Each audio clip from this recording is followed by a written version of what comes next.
Sumana to, ni-appeal kog diting site.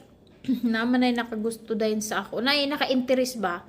So ako po interesado po ko, pero ang ako ba itong giingon nga dili ko unta adto kay bago pa ko na minyo na balo. Ako yung giingon nga bago pa ko na balo. Dili man ni bother sa ila.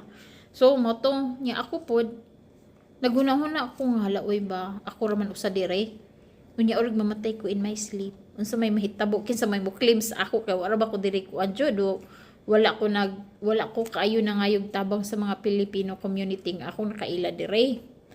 So in ko kailangan ko magminyo jud ko aron di ko makabader og tao. So mato nagminyo ko in 4 months gikasal ko. Bago 4 months sa akong pagkabalo nagpakasal na sad ko. I know nga daghan kay mga naysayers nadto. I know nga daghan ang wala naka-appreciate nadto.